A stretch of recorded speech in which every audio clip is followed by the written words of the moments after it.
Hey, hello everyone. Wonderful to be here again. Another year has gone by with the Socially Relevant Film Festival New York. And this is our 9th annual edition. We are so happy to be here and to be talking to everyone. I hope people are joining in. By the way, in case you didn't know, here are the comments, and you can put your comments in there and ask questions as we go along. We will try to get to them and answer them as much as possible. This is the first of our Meet the Filmmakers sessions for the SRFF 2022 Film Festival. As I mentioned, our 9th annual edition. We have about 65 films in store for you this year. Some of them are going to be screened in person at the Lincoln Center for our opening night, and also at Cinema Village on the Lincoln Center opening is 16th of March. And then Cinema Village, we are there for that same weekend, Friday, Saturday, Sunday, 18, 19, and 20 March. 20th of March, at the end of the day on Sunday, we also have our award ceremony where some of the films will be the happy bearers of an SRFF 2022 award in their category. But this said, it was such a difficult choice for us to pick and choose. Every year it gets better with the film qualities, and it becomes such a tough choice. We have so many wonderful films, and sometimes my heart bleeds because I know what it takes in making a film. I know how much these filmmakers have put into it, their hearts, their minds, their bloods, their sweat, everything. And not being selected could be a bad blow. But please don't take it as a reflection on the quality of your work. It is just that we don't have unlimited possibilities with unlimited slots of screening possibilities. Otherwise, we would screen everything that was submitted to us. So we have to draw the line somewhere and pick and choose. However, besides the the in-person screenings, we also have online screenings that will continue until the 27th of March. So there we go. I am going to today we have our guest, Nicole Ansari, who is the director of Messi, and there she is with us from her home. And we are going to chat together about Nicole as a director. Nicole is very well known as an actress. She's starred in many films. She's had a wonderful career in Germany before coming to the United States as an actress. But she also is a wonderful director. And at the SRFF 2022, she is presenting a wonderful work, which is a web series. For the first time this year, we have introduced web series. And of course, we're not going to show the entire series of 13 episodes, but one at this point. And they are going to tell you about what is happening with the rest of the episodes. So, Nicole, wonderful to see you, and welcome to our broadcast. Thank you, Nora. Thank you so much. I'm very honored to be here. Thank you. And I see you have a guest with you. Yeah, the guest is Pishi. And we also have a surprise guest in the house that I'm going to introduce. Fantastic. We're going to not talk about that and then wait until the surprise guest makes a surprise appearance. So, Nicole, tell us a little bit about your directing, your directorial career, and how you started as a director. What made you make I wouldn't say the switch, because somebody is a director and an actor, not one or the other, but transition as well into directing? So it's been the long haul, really. Strangely enough, a couple of years ago, I was at my parents' house in Germany, And they were saying, these boxes belong to you. Look through them, all these books, And I found this book that I had when I was 18 years old before I entered drama school. And it was called Regiebuch, which means director's book. And Oh, all these film plots, scenes, everything was in this book. And I realized, oh my God, like this dream of acting and directing has been going on for a very long time. And I kind of forgot about it. The career took me everywhere. Like Germany is not like the main hall. Actually, I ended up first in Switzerland, then I ended up in New York, where I studied with Uta Hagen and the Actor Studio. Then I went back to France. I worked yes, I forgot the Théâtre du Soleil passage. etc., etc. And then from France, I ended up in Austria for a couple of years. Then Wow. back to the US, met my husband, moved to London, then LA, then New York, London. I mean, it's been like this my whole life. And when I was in London and I just had my first son, which is 20 years ago, I can't believe it, I wrote and directed a short film called Tina Goes to Town. And it was fabulous. I felt so at home in the director's, writer's, producer seat. I just felt like, oh my God, this is so much better than waiting for the call. Because I love storytelling and I want to be um, on the front foot about it. I don't want to be at the behest of somebody's decision. Of course, as a filmmaker, you always are, because there's a lot of money Yes, of that course. is involved. Funding and Yeah, how a film project gets put together or doesn't, and all those things also make affect the exactly. decisions. However, you're right. But also, I find that somebody with a acting background, like I am, also in kind of the same situation. Um, there is a deeper understanding of what an actor goes through. There Absolutely. are some directors who have no idea about the acting process, and sometimes they require certain things from actors, and they don't know anything about the process. They don't know about how the actor reaches there or anything like that. So, tell me something about how your being an actor, first and foremost, helps in your directing. Well, as you say, as an actor, you know what is required in a scene. You know how to speak to an actor because you've been working with actors your whole life. They're your compatriots. You know, you're not just looking at the shot to get a sleek shot, but you are actually interested in the human experience. Not that no directors are, but directors who are not trained in any way um, can be come a little flat on the communication and what to say to get an actor to the emotional psychological state that they have to be in the scene. So I think it's really helpful, and I really recommend for any director to take acting lessons so they know what is required.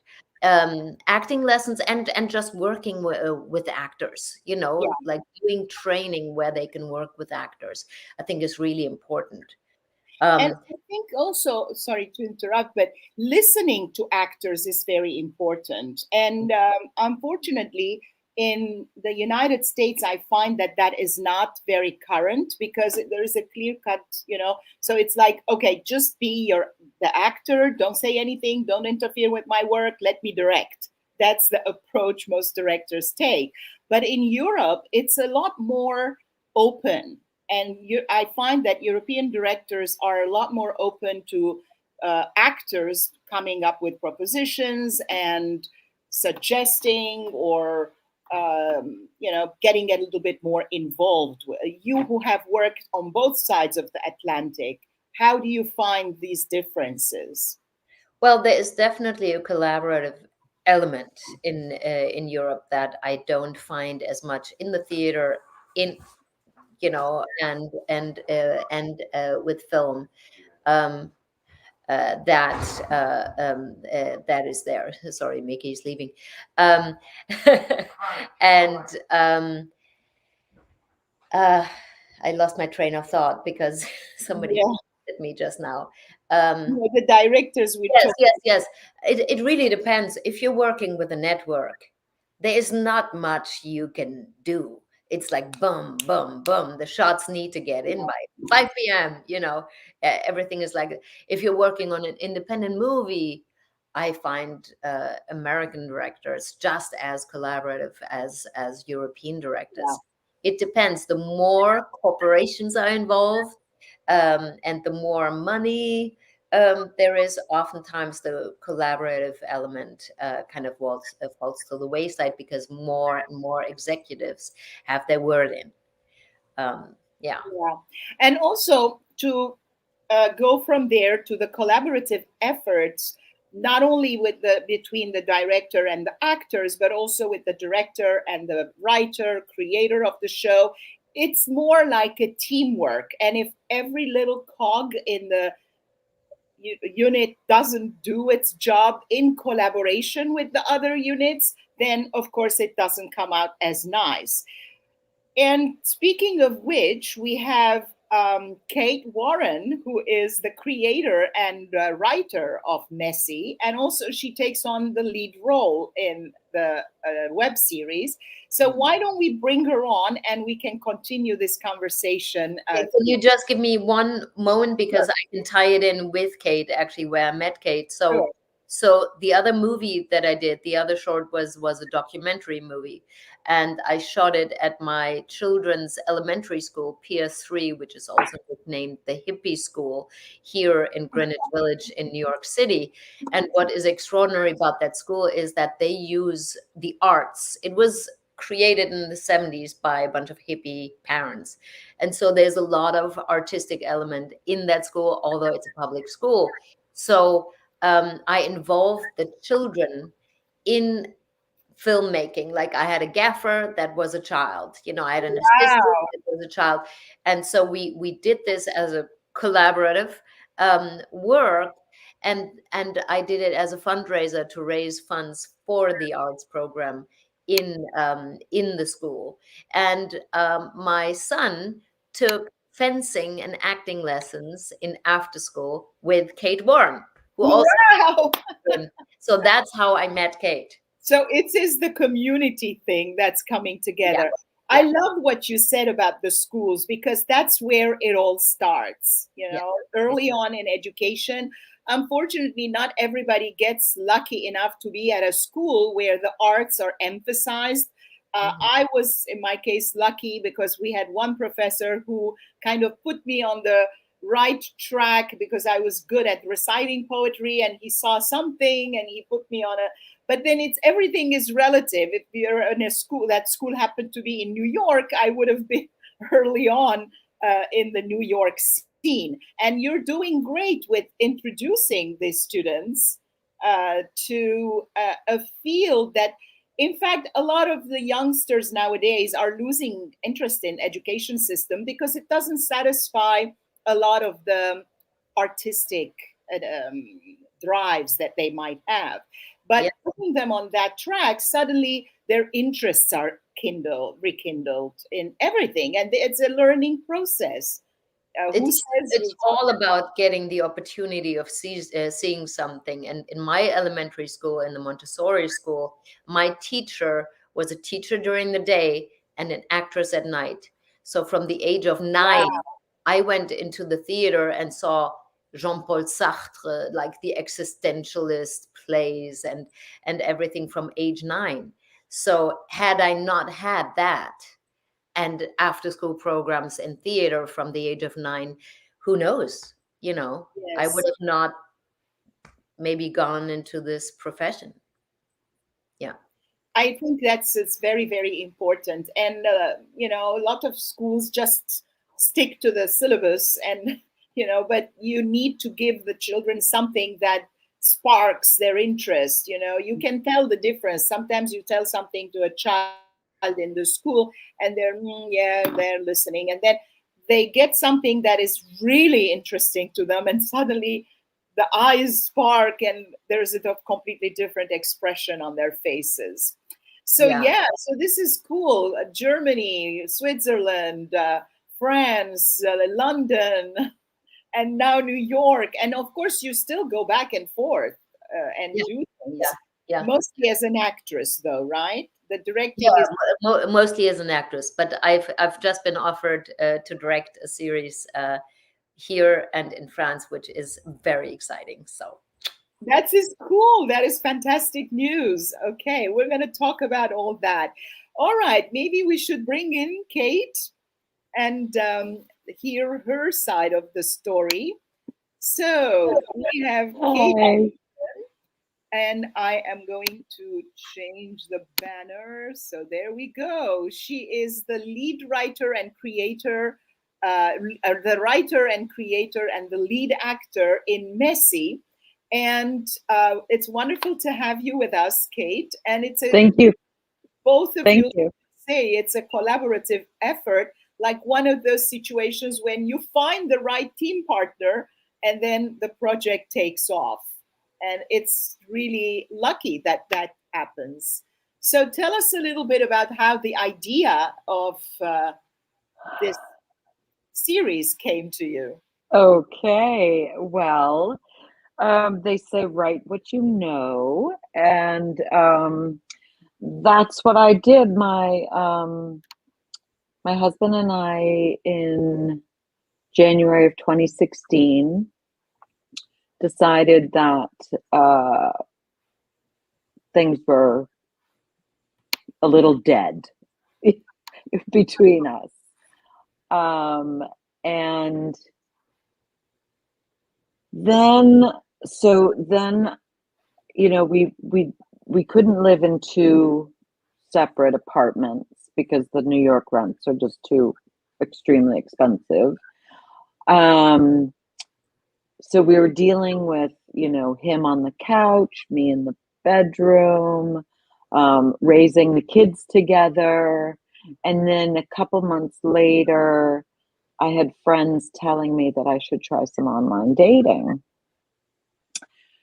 So I did. And between motherhood, keeping things, you know, okay with my husband, between my husband and I, and the online dating, I thought this is crazy perfect story.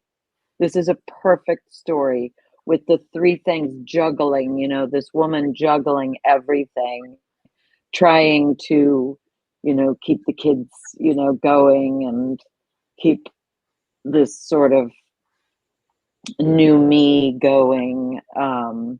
And so I just started writing, and sometimes making up scenarios, sometimes they were real, and then sometimes they were Nicole's, you know, ideas. Brilliance. Yes. Yeah. So this is cool. Maybe at this point we should just make a little interjection and tell them, because we didn't say what Messi was about, what the story of Messi is. It's the story of a couple who separate, they're divorcing, and they cannot afford to have separate dwellings, like a different apartment for each one. So they decide to continue to live under the same roof, except as a separated or quote unquote divorced couple. And of course, everybody can imagine all the kind of situations one can be put into. And it is a situation that a lot of couples, especially in New York, especially in places like Manhattan or even Paris, I personally know couples in Paris that have gone through the same thing, might be confronted with, because you don't want to live with this person anymore as a couple. And at the same time, you cannot pursue an individual life as a free person because you are still under the same roof. But, you know, that's basically what the story of Messi is about. But it that's right. comes from real life experiences, I guess, of course, personalized and elaborated on. Yeah. Yes. exactly. So Yeah. tell us also about the way you met, because Nicole just said a little bit about the fact that you were the fencing teacher at the school, but Right. how? Okay, I wasn't the fencing teacher, but I had a kids acting program Oh, that I started. And I reached out to a friend of mine who works at the Met as a stage combatant. Uh, he does fight choreography. And he said, "Oh, no, I'm not the right person, but I know someone who would be perfect for this." So I had like a little special weekend where this guy came in with his team, and he taught them stage fighting, for kids, of course. So we met there, and then we became Facebook friends, and I was reading, all of Nicole's posts about being in this and that, and also some other things about herself. And I said, she would be great, when I do a reading, she'd be great in it. So I invited her into doing a reading for one of the friends.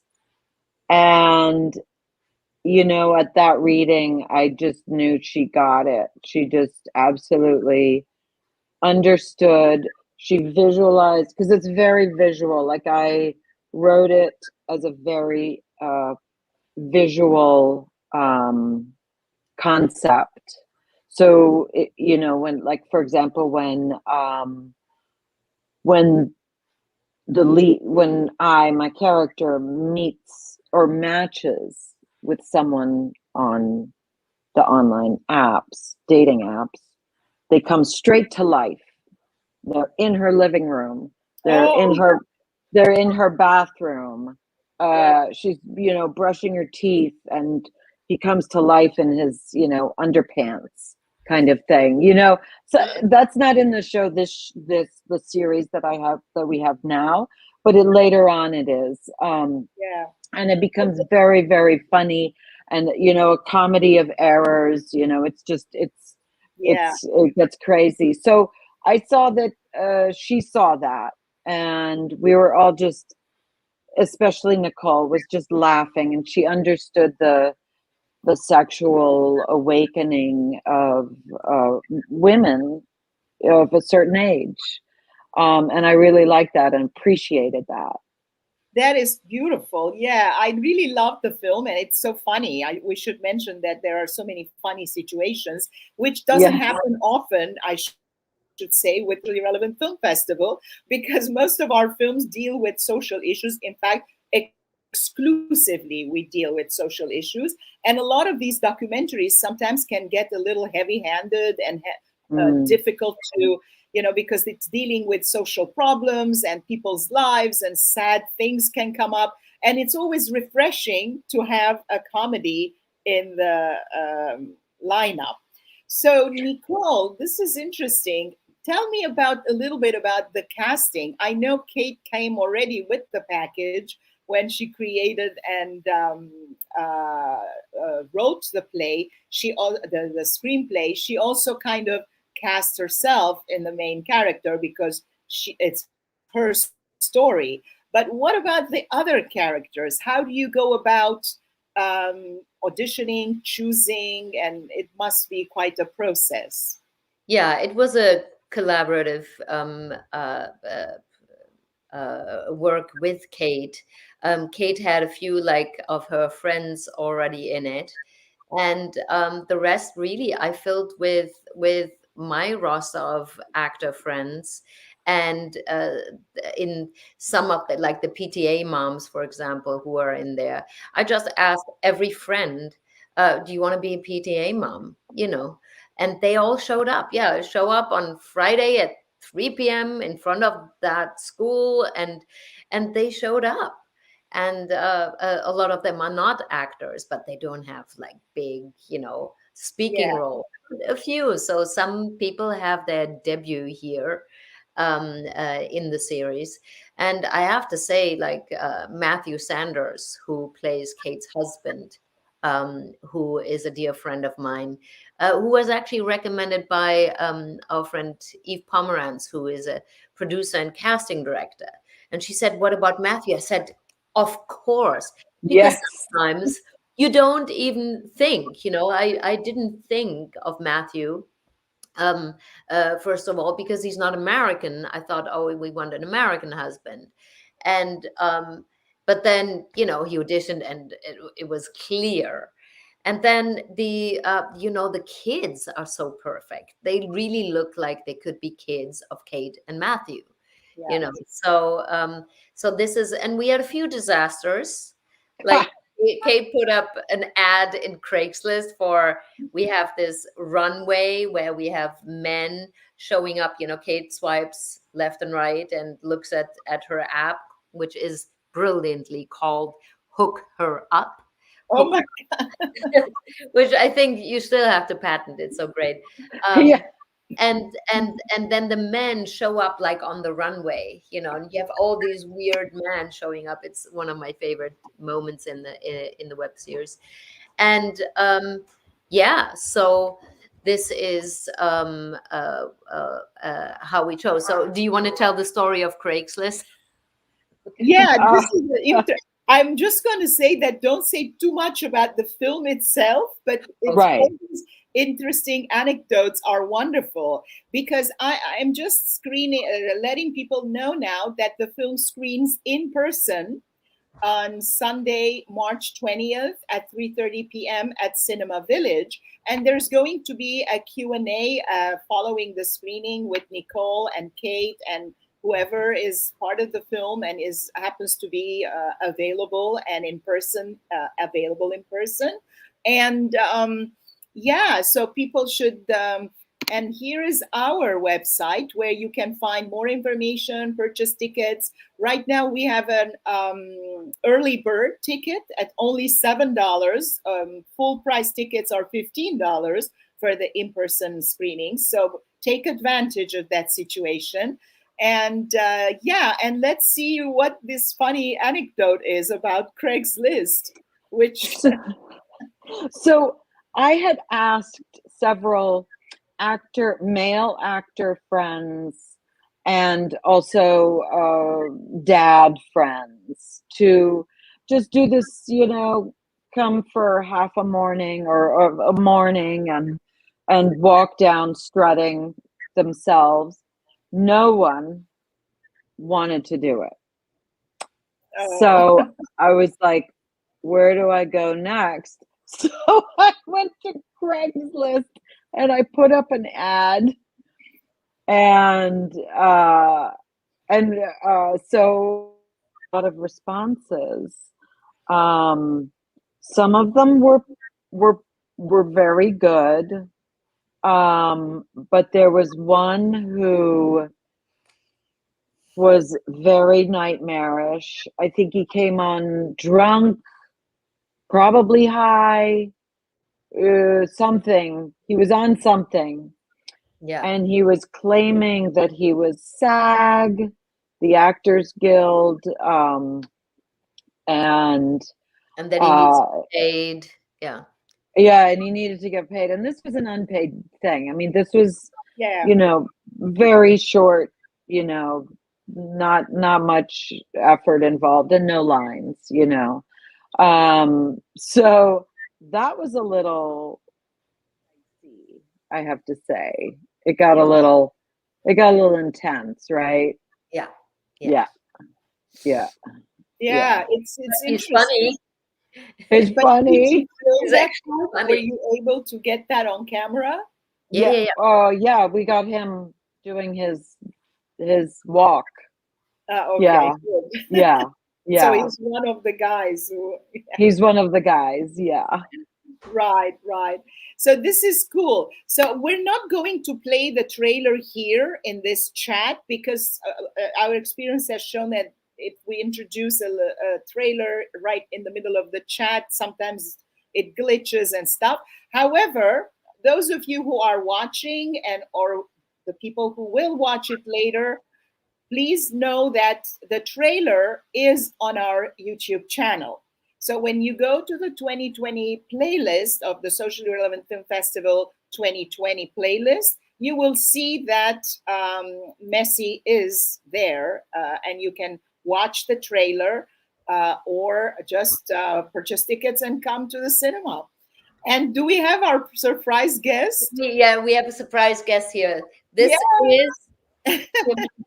is Mickey Abbate. Hello. Hi, Mickey. Oh, good to see you.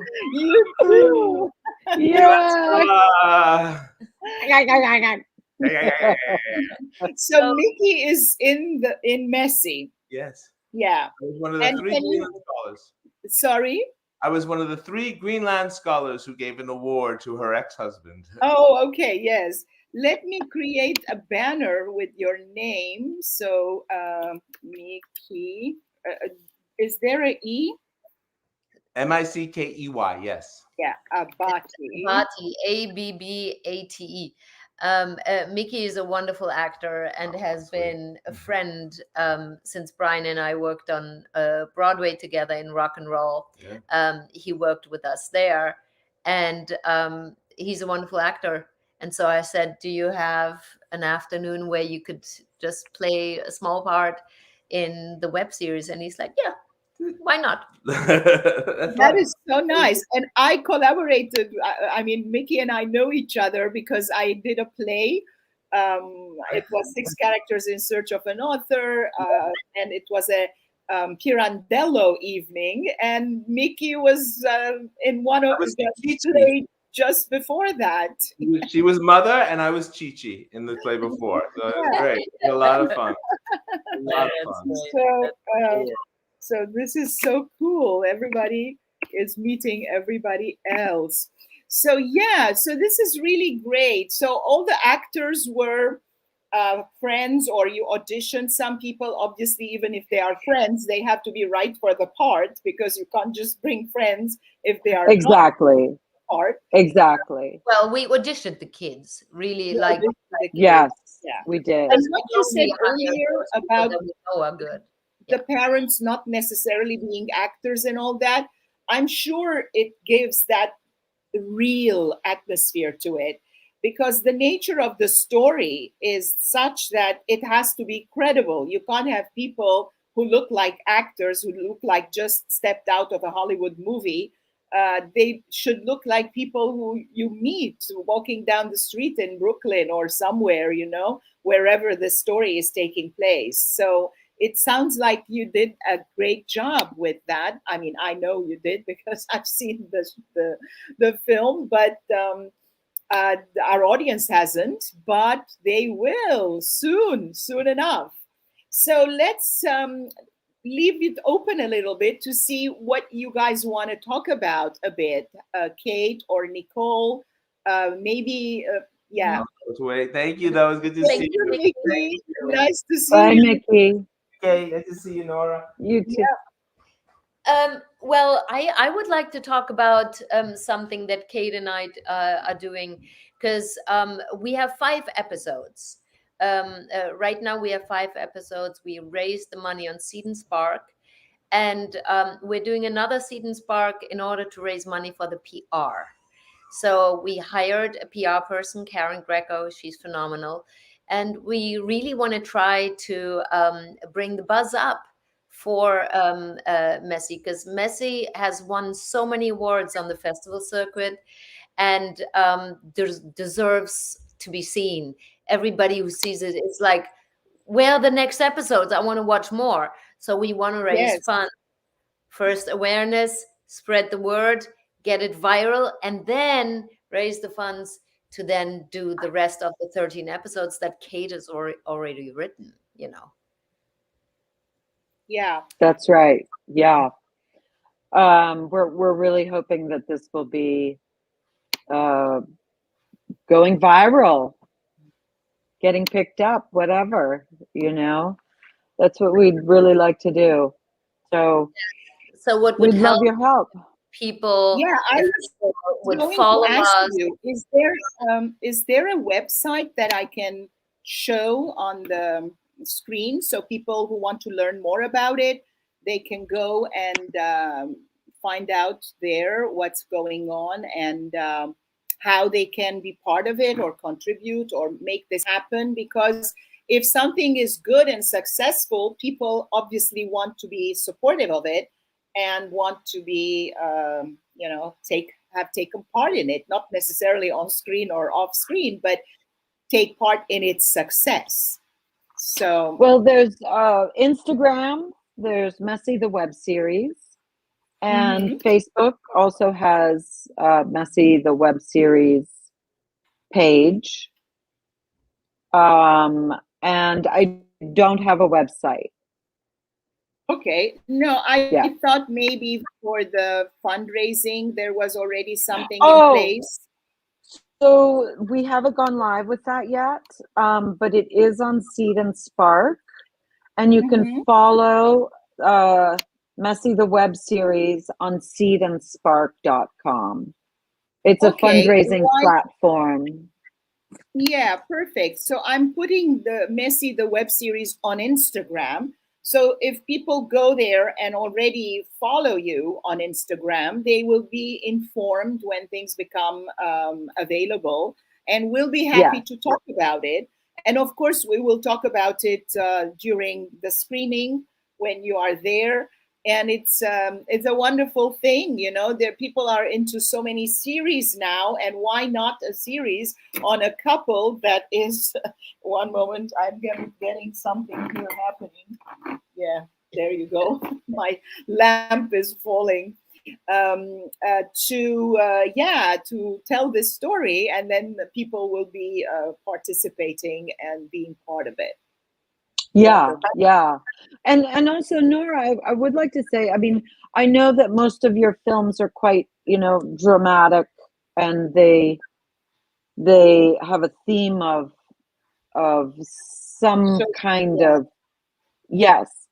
But in this instance, in the Messy instance, it is relevant, and it should be a conversation that families should have, and couples. That's basically why we decided that it should be in the selection, because it should it should be normalized. We focus on things like human trafficking, immigration, and climate change, and of course these are very major issues, but also family is the core of society, and what happens to families, and this divorce situation, and the funny situations that come up because a couple cannot afford, and also why can't a couple afford to have separate houses, has also a comment about the way the economy is, and why should it be like that. So it all ties in very, very nicely, and it always is nice to have. We also have a comedy on our opening night, and soon the schedule will be out on our website where everything will be announced. I'm not going to announce that now, just wanted maybe to say that there are some films that are on the lighter side, and we are so happy that Messy is also on that category. Wonderful. It's a dramedy, and I think Kate just took a tragedy and made it funny. A tragedy, like something that could also be told in a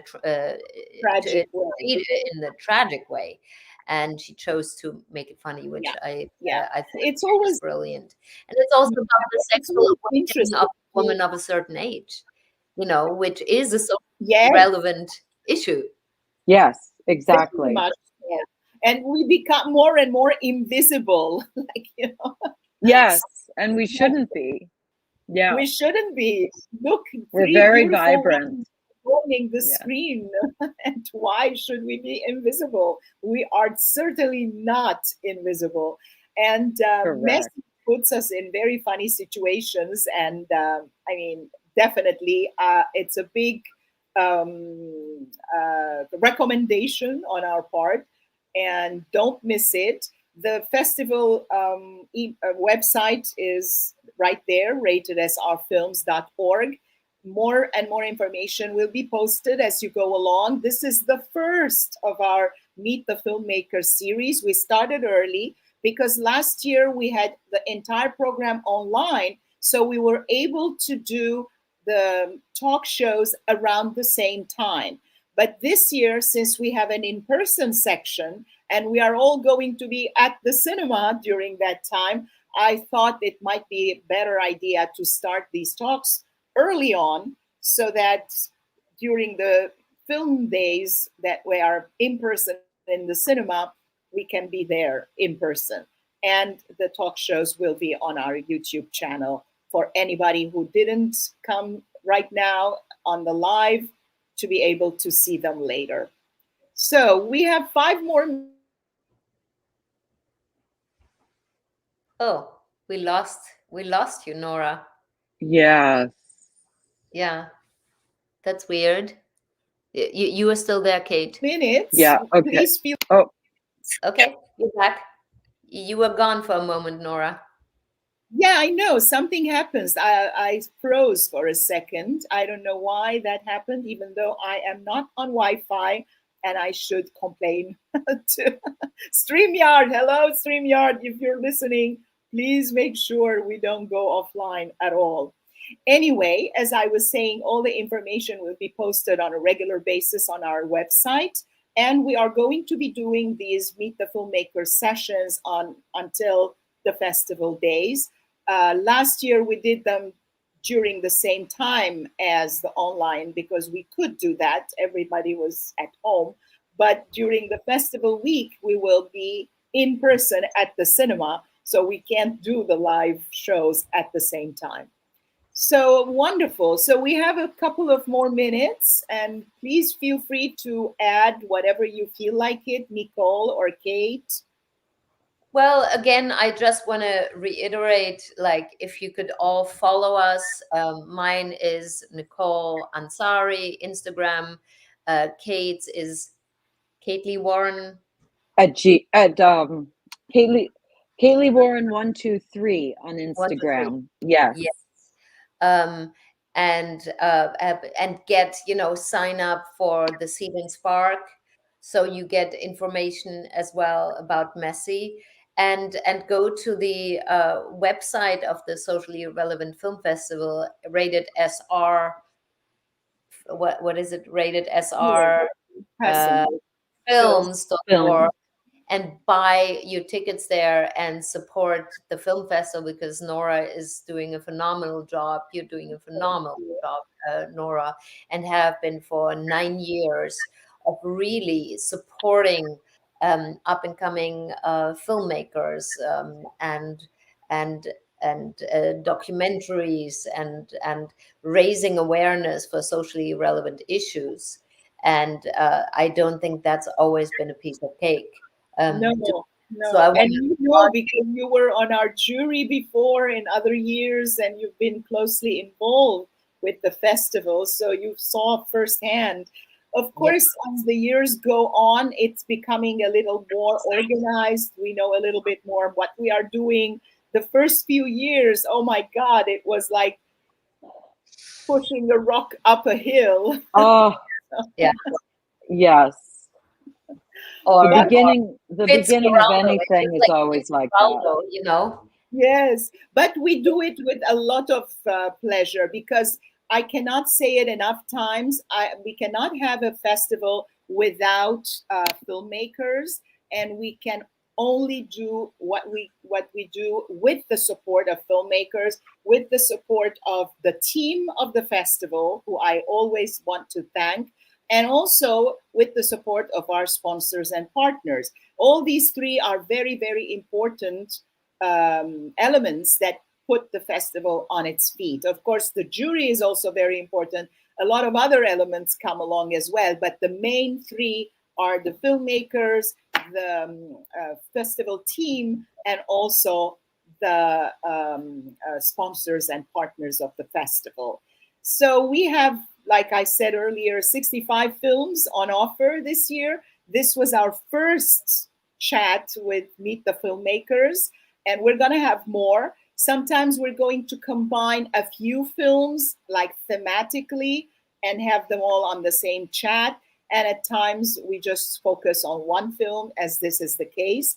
And we will share, if you tag the festival, like when you start your fundraising, tag the festival, and we will cross-post and share it to our own social media, so that people, wonderful, seen this or heard about it, know what's going on.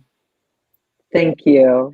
Fantastic. Thank you so much for having us, Nora. Somebody put a comment. Let me just make sure with anybody's comments here.